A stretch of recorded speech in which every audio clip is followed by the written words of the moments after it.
What is up, people? BP here, and today we are going to be talking about a subject that I think is the most disturbing thing we could all talk about. And the reason is because most of us don't ever want to die by suicide, obviously. So I wanted to talk about this subject, and if you guys are disturbed by this video, please feel free to shut it off. I understand that this is sort of a triggering topic for some, but nonetheless, it's something we have to tackle head on. And so the first thing I wanted to talk about in this video is the movie Inception. So I've titled this The Inception of Inception. The reason I've titled it that, well, is simply because there are people in this world who hate your guts, and they want you dead in the worst possible way. And self-harm is, in my opinion, the worst possible way you could go, because it's not the guy down the street that takes your life, it's your own hands. Excuse me. And so, my heart goes out to families and people that are victims of this sort of thing. And unfortunately, hopelessness and depression is at the core root of self-harm. But also, not just that, it's also seeds of doubt and little thoughts that are planted inside the minds of people that has this happen to them. It's like how if you were to take, like in cartoons, when you see a snowball and it rolls down a hill and it just gets bigger and bigger and bigger. That's kind of how thoughts are.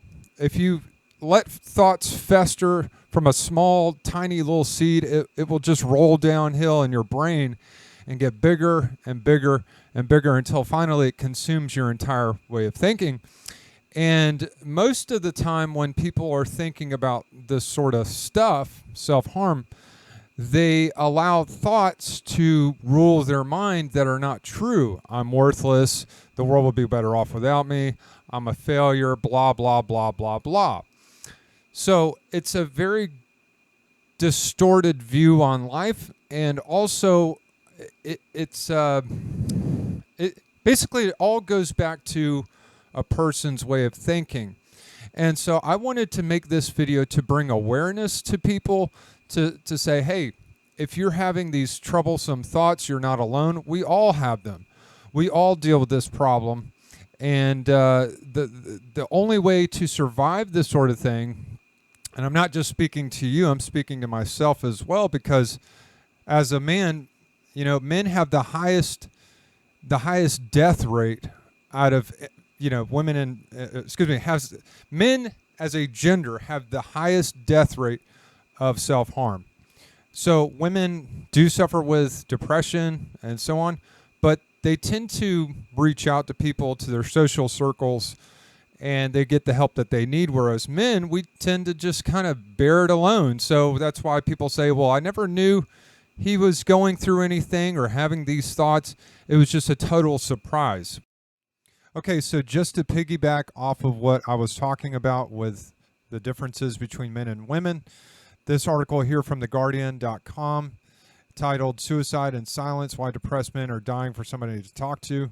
Basically, this describes in great detail how men are statistically much higher and much more likely to die by their own hands than women are. As much as 76%. I'm going to read that to you. It says here, suicide is the biggest killer of men between 20 and 49, eclipsing road accidents, cancer, and coronary heart disease. It is also predominantly a male disorder. Of the 5,981 suicides in 2012, an astonishing 4,590, or 76%, were men. And yet, while Britain has high-profile campaigns on, say, testicular cancer or driving safely, the biggest killer of men under age 50 is not getting the attention it deserves. And the reason why I believe that it's not getting the attention it deserves is because we keep separating religion from things like healthcare and government. And unfortunately, when you embrace things like atheism, all right, ideals and philosophies like atheism and so on, that has a very cold, dark philosophy and ideals. So when people embrace as a culture atheism or any other philosophy that does not embrace the love of God, the love of Jesus, you're going to be left with problems like this, because people easily lose hope when they don't have love. When they don't have love, that's the biggest killer of men, is a lack of love, a lack of hope. You see, kids, like little children, newborn babies, it's a documented fact. If you do not nurse them, hold them, take care of them, give them love, they will die. They will die because they need to be nurtured and loved. So there's actually volunteer work out there where you can actually go and hold newborn babies and just kind of, rock them to sleep or whatever you want to do. And it's a great charity work because, yeah, people need love, and adults are no exception. You will die without love. And I want to kind of do this video in honor of people like Steve Bing and even Robin Williams, who died at their own hands and lost all hope, unfortunately. And, as a man, we all are susceptible to this. So the only way we can overcome this is to submerge our minds in the Word of God. And, if you think about it, Galatians chapter 5 tells us how to get the fruit of the Spirit. Okay? And what is the fruit of the Spirit? I'm going to show you. It says here, but the fruit of the Spirit is love, joy, peace, long-suffering, gentleness, goodness, and faith. Meekness, temperance, against such there is no law. So what is the fruit? Well, the fruit is love, joy, and peace, and so on. How do you get that? By abiding in the Word of God. That's how you get that. Because if you don't have love in your heart, you will die. Jesus said, abide in me and I in you, as the branch cannot bear fruit of itself, except it abide in the vine. No more can ye, except ye abide in me. I am the vine, ye are the branches. He that abideth in me, and I in him, the same bringeth forth much fruit. For without me ye can do nothing. So Jesus tells us right here in his words how you can get love, joy, and peace. It's by abiding in him and his words. And what are his words? Well, his words, according to Jesus in John chapter 6, he said that the words that I speak unto you, they are spirit and they are life. So it is by the words of God that we get love, joy, and peace. If that's what you want in your life, because I certainly do, then yes, you will have love, joy, and peace. So let's see if I can find it. Jesus said, what and if you shall see the Son of Man ascend up where he was before? It is the Spirit that quickeneth. The flesh profiteth nothing. The words that I speak unto you, they are spirit and they are life. So there it is right there. You want love, joy, and peace? Abide in him. That's how you escape depression. That's how you escape self-harm. That's how you overcome your problems in life. So, and also, guys, if you are hooked on drugs or alcohol, those are depressants. Alcohol is a depressant. It will drive you to think you are the worst human being on earth, and that's not a true thought at all. Because I'm the worst person on earth, okay? I'm just kidding. But you get my point, all right? The point is, we think worse of ourselves than what a real honest and true opinion is of our own selves. So that leads to hopelessness and depression.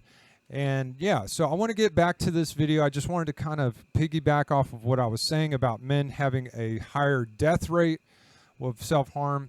And Inception is a movie that Hollywood created for the purposes of implanting a thought in your mind to make you think, why grow old and be an old man and die in your sleep in peace when you can take a leap of faith? And that's the inception they wanted to implant in your mind, is basically self-harm. And guys, let me remind you, if you take your life, you will not go to heaven, because guess what? It's not all over when you die. You continue to exist forever and ever and ever and ever. Why risk it?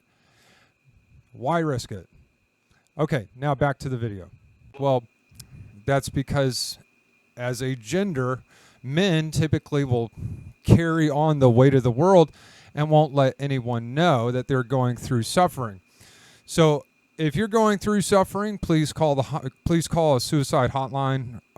Reach out to a friend, reach out to a mentor, reach out to a pastor, reach out to whatever you can to get yourself some hope. And finally, reach out to God, who is always available to listen to us in our times of need. So I wanted to dive right into this. I'm going to be showing you a clip from the movie to show you how people in Hollywood definitely, okay, sorry. I'm trying to gather my words here. I'm not the best speaker. But people out there in Hollywood want you dead. And what they will do is they will plant subliminal messages in movies or even TV shows to get you to do wrong. What they really want is for you to die. They want you to go to hell. That's what they want. So what better way to do that than to implant bad thoughts in your head? So this is just my theory. We were talking about this, me and a friend of mine, and my friend was basically saying, you know, Hollywood really wants people dead. They really do. They really want the world to burn. So, and it's no surprise at all because, well, according to this particular article here, Mel Gibson, he's just one of many, have sought to expose Hollywood for what it really is. It's a satanic organization. And obviously you can see that from all the movies that come out of that place. So it's a godless, satanic organization. It is what it is. So, like I said, I'm going to be showing you a clip from the movie that pretty much shows you and explains to you what that Inception is. They created this movie. This movie was, the purpose of this movie was not just to be like one of the greatest movies ever made, because it is. It's one of my favorite movies ever of all time. But it was also created with the intent to plant an idea in the minds of the viewer. And you have to go, what? And it was actually admitted by, what was his name? I'm trying to think of the guy who made the movie or directed the movie. I can't even think of his name. Anyway, let me look it up. Let's see. Who made Inception? I'm so bad at names. Okay, Christopher Nolan. Okay. So Christopher Nolan was the guy that made this movie. And so the writers, they admitted, I don't know if it was Christopher Nolan that admitted this or whoever, but whoever created this movie admitted that they put an idea into the movie on purpose so that the viewer would have an inception themselves, which means they had an idea planted in the movie on purpose so it would be put in your mind. And my theory is, well, it's to get you to take your own life. That's what I think. And so I'm going to show you this clip from the movie that explains this a little bit more in detail, and it kind of just shows you a little subtle idea. And the exact words of the idea is, do you really want to grow up to be an old man, or would you rather take a leap of faith? And that was the inception from the movie. That's the actual words, in my opinion, that was supposed to be planted in your mind so that you would, take that thought and chew on it in life, so to speak. And I wanted to tell you from a biblical perspective that self-harm is, according to the Bible, the worst way to go. And most likely, people that do that do not go to heaven. So people don't realize this, that it doesn't solve all your answers. People have said that suicide is like a permanent fix to a temporary problem, but it's more than that. It's not a fix at all.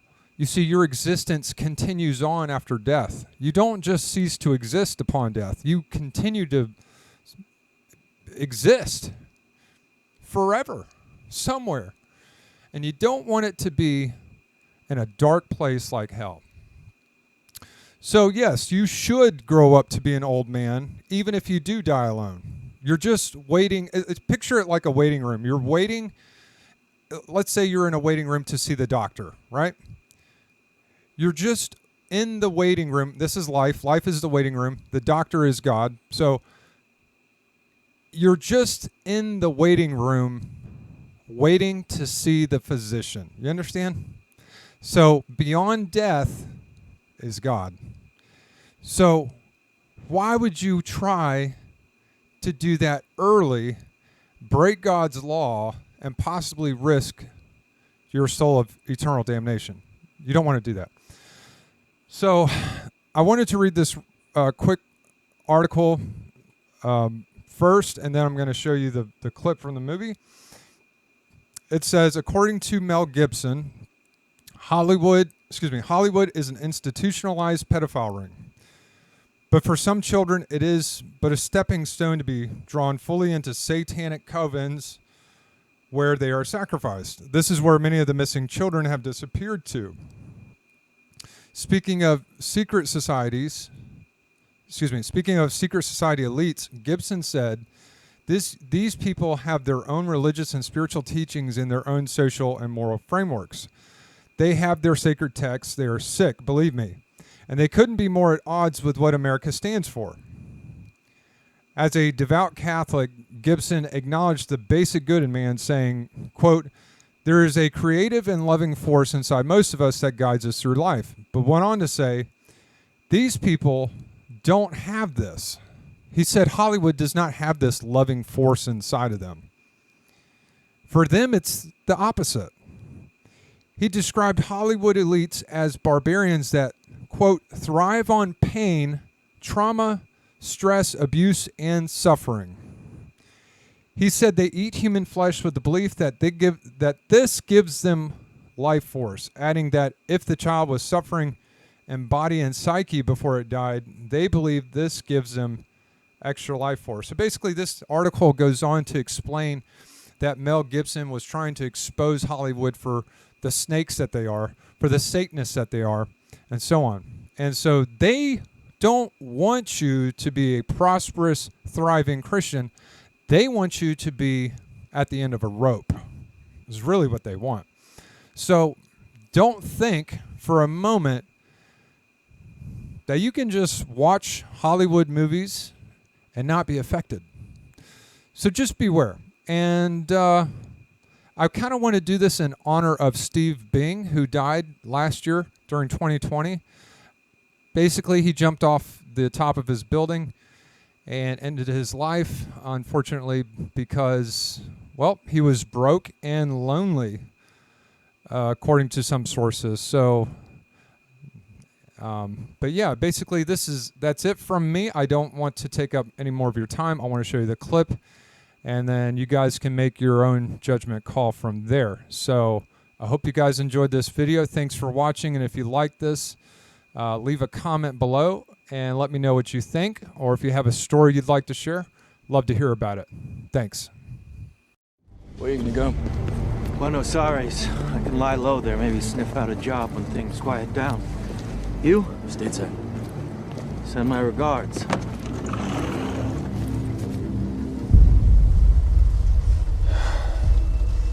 He saw the art, thought to come to me and bargain for his life.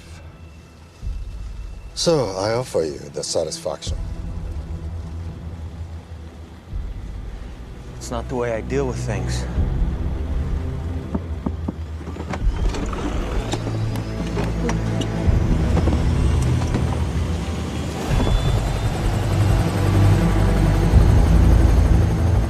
do with it? Nothing. But I can't speak for Cobalt Engineering.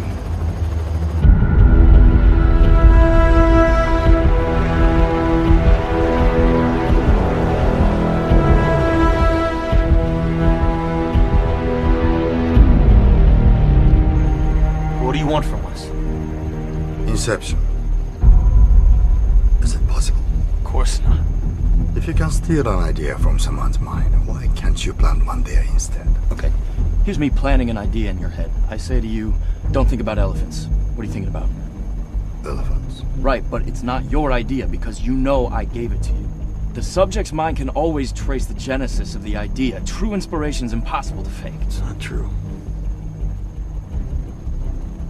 Can you do it? Are you offering me a choice? Because I can find my own way to square things with Cobalt. Then you do have a choice. And I choose to leave, sir.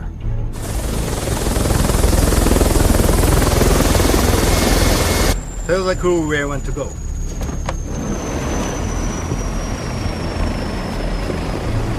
Hey, Mr. Cobb! How would you like to go home? To America? To your children? Can't fix that. No one can. Just like Inception. Cop, come on. How complex is the idea? Simple enough. No idea is simple when you need to plant it in somebody else's mind. My main competitor is an old man in poor health. His son will soon inherit control of the corporation. I need him to decide to break up his father's empire. God, we should walk away from this. Hold on. If I were to do this, if I even could do it, I'd need a guarantee. How do I know you can deliver? You don't. But I can.